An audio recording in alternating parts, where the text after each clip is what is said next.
धर्म ध्वजा YouTube channel में आपका हार्दिक स्वागत है। यह चैनल सनातन धर्म की बुलंद आवाज़ है। आज हम आपको नवधा भक्ति के बारे में आचार्य पंडित विष्णुकांत शास्त्री के मुखारबिंद से सुनवाएंगे। कृपया आप चैनल को सब्सक्राइब करें, लाइक करें और शेयर करें, जिससे ज़्यादा से ज़्यादा लोगों को जानकारी पहुंच सके। धन्यवाद। सब हमारे परम श्रद्धेय आदरणीय श्री नंद किशोर शास्त्री जी महाराज के यहाँ इकट्ठे हुए हैं। महाराज जी के मंदिर में बैठे हुए हैं। महाराज जी नित्यशः भगवान श्री कृष्ण का दर्शन करते हैं, उनका पूजन करते हैं, पाद सेवन करते हैं, अर्चन करते हैं और वंदन करते हैं। शास्त्र कहता है कि भक्ति 9 प्रकार की होती है। कौन कौन सी? श्रवणम कीर्तनम विष्णु स्मरणम पाद सेवनम अर्चनम वंदनम सख्य दास्यात्मनिवेदनम। पहली भक्ति है श्रवणम कीर्तनम विष्णु, बैठ करके भगवान का कथा सुनना। शास्त्र कहता है कि संसार में अगर कोई सबसे बड़ी भक्ति और निर्मल भक्ति है तो वह कौन है?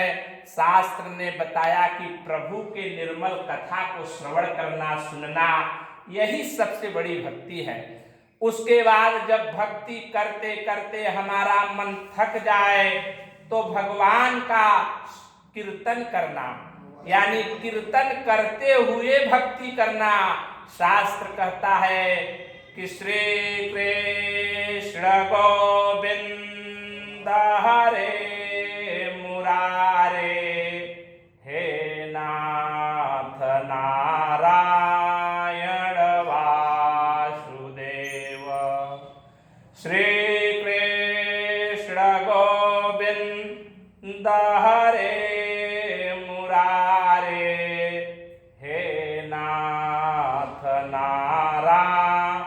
नारायण वासुदेव, हे नाथ नारायण वासुदेव, हे नाथ नारायण वासुदेव। श्री कृष्ण की भक्ति करना। भागवत कहता है कि जो है पहली भक्ति है बैठ करके कथा सुनना। हमारा मन जब कथा से भर जाए बंधुओं, तो शास्त्र कहता है कि भगवान के नाम का कीर्तन करना, और तब तक कीर्तन करते रहें जब तक कि हमारा मन कीर्तन करते करते भर न जाए। श्रवणम कीर्तनम विष्णु स्मरणम, सोते समय, जागते समय, चलते समय, उठते समय, खाते समय, हर क्षण भगवान का ही स्मरण करना। शास्त्र कहता है कि श्रवणम कीर्तनम विष्णु स्मरणम पाद सेवनम, भगवान को स्नान करा करके जो जल बचे उसका चरणामृत पीना, इसे पाद सेवन कहते हैं। अर्चनम, एक एक पत्र, एक एक फूल चढ़ा करके भगवान का एक एक नाम लेकर के अर्चना करना, भगवान के ही नाम की वंदना करना।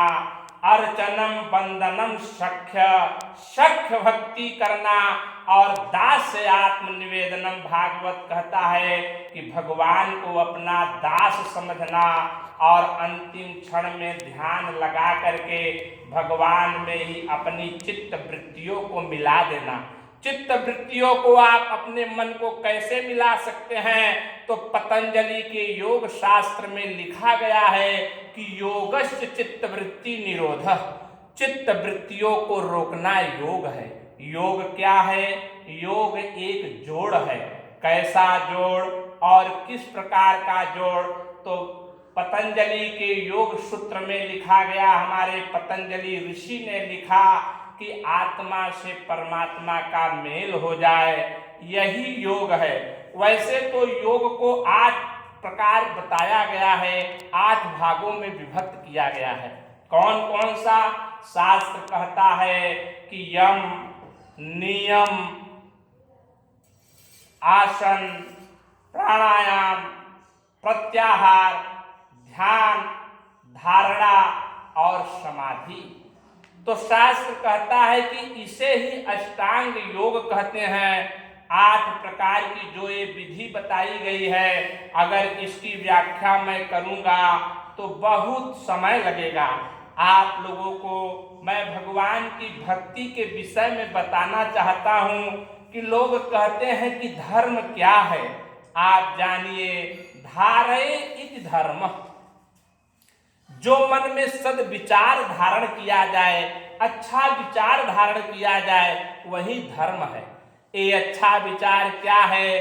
तो शास्त्र कहता है कि सत्य, दया, दान और पवित्रता यही धर्म है। प्राणी सुबेरे से शाम तक झूठ बोल रहा है, चलते हुए, सोते हुए, उठते हुए, बैठते हुए, खाते हुए, हर क्षण प्राणी झूठ बोल रहा है।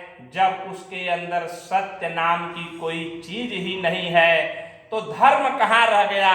धर्म तो समाप्त हो गया। शास्त्र कहता है कि जब सत्य समाप्त हो गया तो धर्म समाप्त हो गया। सत्य के बाद शास्त्र ने बताया दया, प्राणी के अंदर से दया समाप्त हो गई है। जबकि शास्त्र कहता है कि 84 लाख योनि में जितने भी प्राणी जन्म लिए हैं, हमारा धर्म है सभी के ऊपर दया करना। किसी भी प्राणी को मारने का हमें अधिकार नहीं है। सब प्राणियों के ऊपर दया करने का हमें अधिकार है और सब प्राणियों को हमें दया के रूप में देखना चाहिए, क्योंकि वे हमारे ही अंश थे। कभी हम भी कुत्ते थे, बिल्ली थे, शेर थे और उसके बाद हम मनुष्य बने। शास्त्र कहता है वो कैसे? एक महात्मा जी के आश्रम में एक चूहा दौड़ते हुए आता है। चूहा महात्मा जी की गोदी में बैठ जाता है। महात्मा जी कहते हैं कि बेटा क्यों बहुत घबराए हो, डरे हुए हो? चूहा कहता है कि भगवान, आज हमारे पीछे बिल्ली पड़ी हुई है, आप हमारा रक्षा करिए। महाराज जी कहते हैं बेटा चिंता मत करो, तुम क्या बनना चाहते हो? चूहा रोने लगा और बोला कि प्रभु आप हमें बिल्ली बना दीजिए। महात्मा ने कहा एवं मस्त, जाओ बिल्ली बन जाओ। बिल्ली बाजार में जाती है, एक घर से दूसरे घर में जाती है, दूसरे घर से तीसरे घर में जाती है। उसके बाद एक दिन बिल्ली के पीछे कुत्ता पड़ जाता है। दौड़ते दौड़ते बिल्ली फिर स्वामी जी के आश्रम में आती है, कहती है भगवान मेरा रक्षा करो, आज मेरे पीछे कुत्ता पड़ा हुआ है। बोले तब? बोले कुत्ते से हमारी रक्षा आप करिए। तो महात्मा ने कहा तुम क्या चाहती हो? बिल्ली बोली आप मुझे कुत्ता बना दीजिए, क्योंकि कुत्ता इस संसार का सर्वश्रेष्ठ प्राणी है, उससे बड़ा दूसरा कोई प्राणी और नहीं है। महात्मा जी ने कहा एवं मस्त, जाओ जैसा तुम सोचते हो बन जाओ।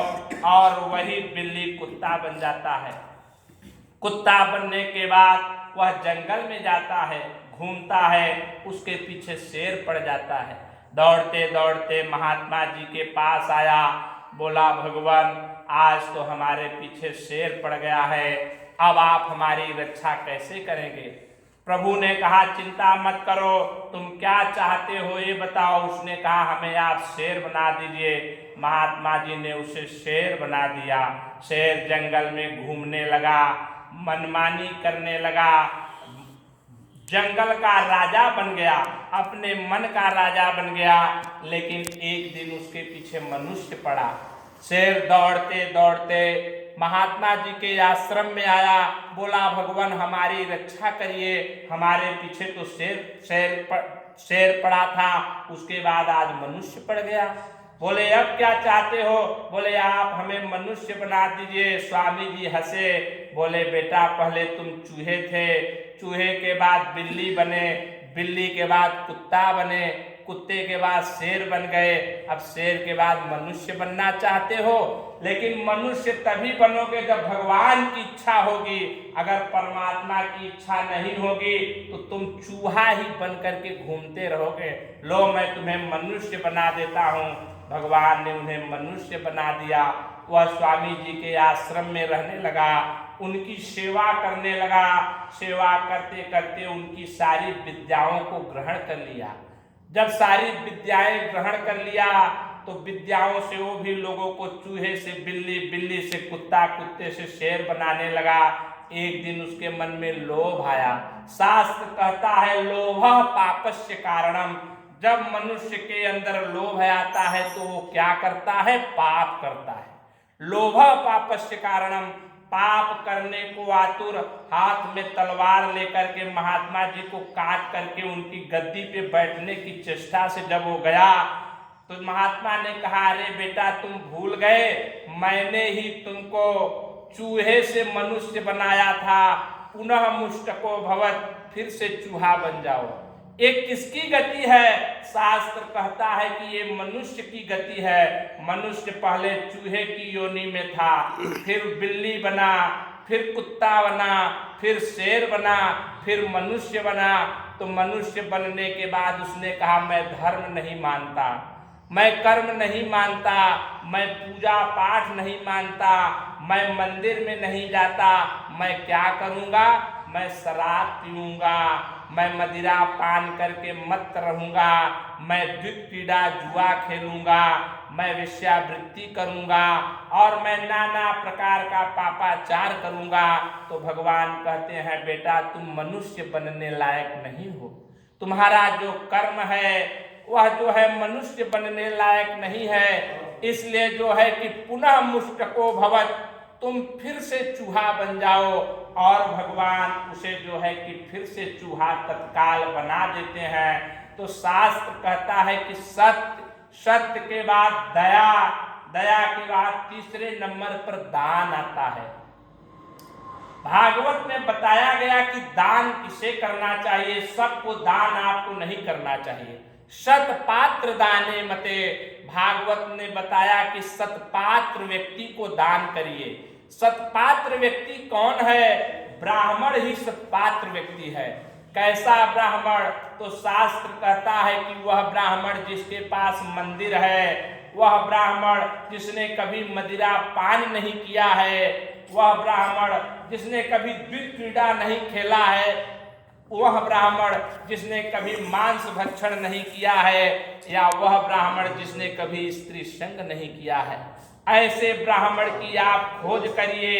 ऐसे सतपात्र ज्ञानी ब्राह्मण को जो जिसका धर्म दान लेना, दान देना, यज्ञ करना, यज्ञ कराना, वेद पढ़ना और वेद पढ़ाना हो, ऐसे ब्राह्मण को दान करना चाहिए। शास्त्र ने इसी को बताया कि सतपात्र दाने मते, यानी सतपात्र व्यक्ति को आप दान करिए। शास्त्र कहता है, इस प्रकार से हमारे शास्त्रों में अनेक प्रकार की बातें हम लोगों को बताई गई है। मैं आप लोगों को फिर आगे की कथा में और बातें बताऊंगा। हमारे मित्र श्री आगे की कथा फिर श्रवण करेंगे। बोलिए वृंदावन बिहारी लाल की जय।